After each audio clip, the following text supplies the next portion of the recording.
15 বছরে যারা দায়িত্বে ছিলেন, নিজেদের গদি ঠিক রাখার জন্য ক্ষমতার চেয়ার রাখতে গিয়ে কত মানুষের চোখের পানি ঝরিয়েছেন আপনি বলেন?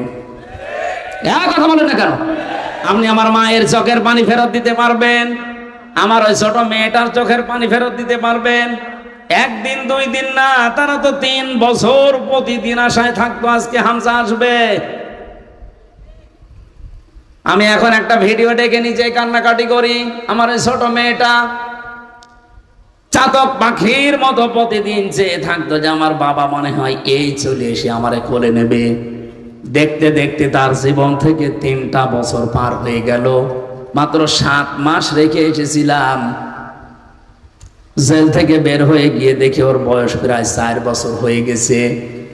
আমার চেনেও না ওই সময়, আর ভুলে গেছে।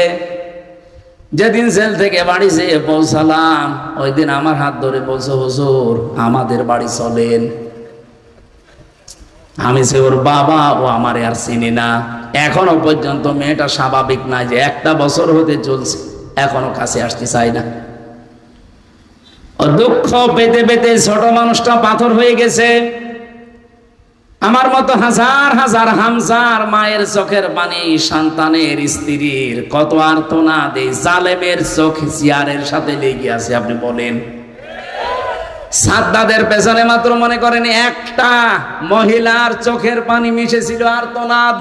এই জন্য আল্লাহ যদি তাকে টার্গেটে পৌঁছাতে না দেয়, এরা যারা 41 সাল টার্গেট নিয়েছিল, পৌঁছাবে কি করে?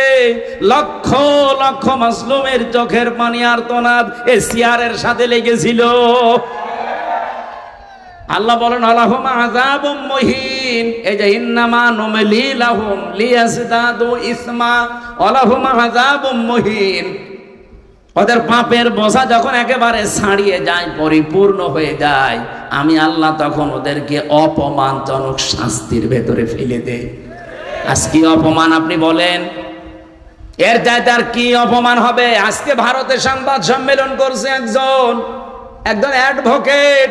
সে বলছে এই নরকের কীট, এই হাসিনার জন্য আমাদের 18.5 কোটি মুসলমানের সাথে, বাংলাদেশের নাগরিকদের সাথে আমাদের ভারতের সম্পর্ক খারাপ। মোদিকে বারবার বলছি ওকে যেন এদেশে আর রাখা না হয়। দুনিয়ার কেউ ওকে নেয়নি, আমেরিকা নেয়নি, ব্রিটেন নেয়নি, রাশিয়া নেয়নি। ওরে আমরা নেব কন্দুককে। ও যদি নিজের দেশে যেতে পারে যাক, না হলে ও যেন এই দেশ থেকে বেরিয়ে মরে যায়। আমি আসার সময় ভিডিও দেখছিলাম, অ্যাডভোকেট বলছে যেন মরে যায়। তামাম